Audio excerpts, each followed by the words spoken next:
Hello, this is Nick from Breaker Press Games, and in this episode of DCC Basics, we are going to talk about Clerics and Divine Aid.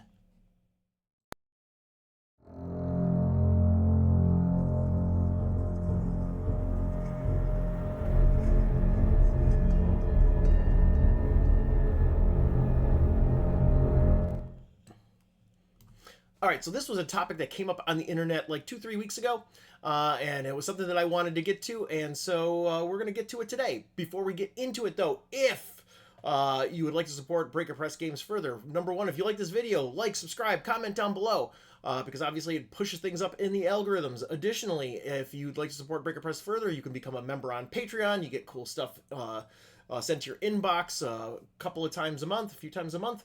But you also, if you become a paid member at $6 and above, you get cool stuff in the mail. Like the most recent thing was Brigands on the North Road.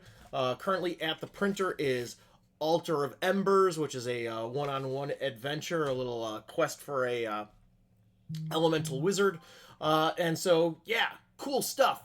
You could also support by going to DriveThruRPG or Goodman Games web store, my own web store, and making a purchase. The most recent big release was Rabid Dogs Volume 2. So go check that out. All right, let's get to it. So, Divine Aid is one of the most powerful things that a cleric can do, and it is one of those things that is often overlooked. So let's talk about it. Now, as a devout worshiper, a cleric may beseech their deity for divine aid. To request divine aid, the cleric makes a spell check as if they were casting a spell with their usual caster level and personality modifiers. Based on the result of the spell check, the judge will describe the result.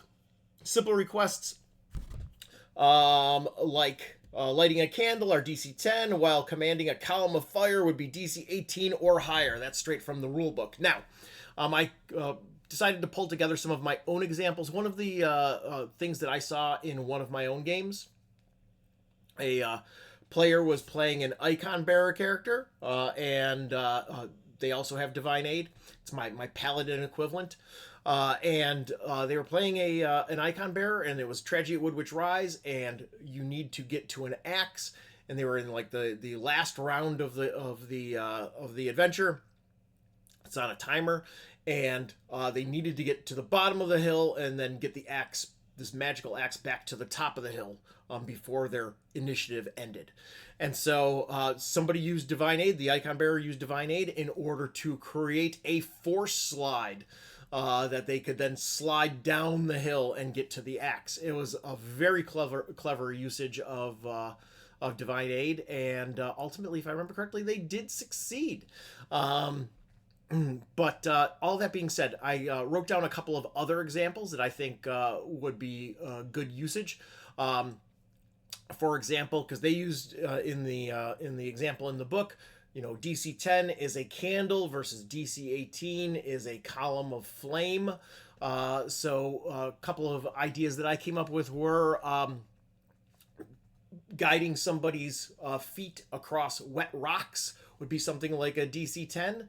If it was just like one character and, you know, you're basically like blessing their boots in a way.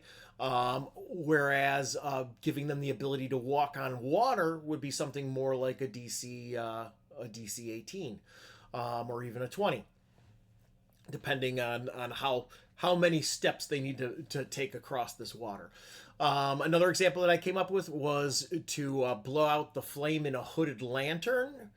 So similar to lighting a candle, you know, putting out the flame in a hooded lantern would be something like a DC 10, but a DC 18 would be to blow out all the sconces in a temple.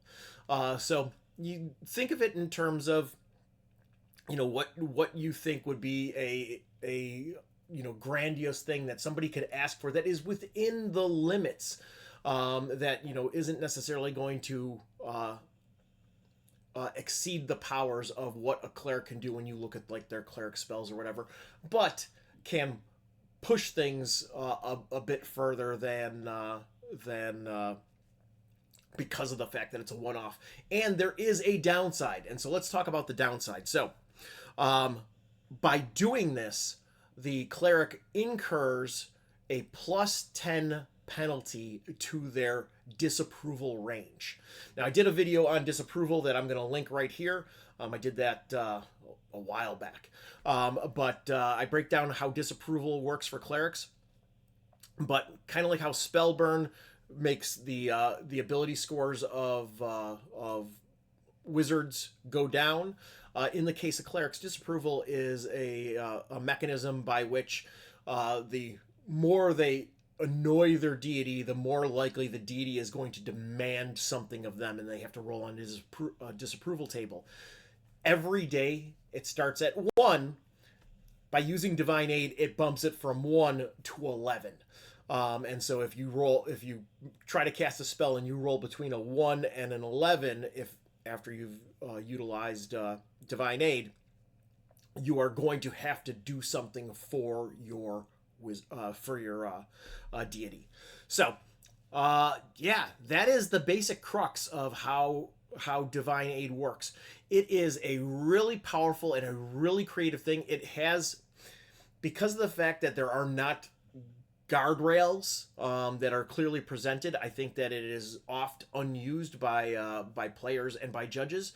But it is a really great way to, flex your creativity and think about things, that a god would be able to, give somebody the power to do, but in moderation. So I hope that was useful. I hope you utilize Divine Aid in your games going forward. And if you've got a good story about how Divine Aid was used at your table, please tell that story down in the comments. All right. That's it. Thank you for supporting indie games and indie game designers. This is Nick signing off.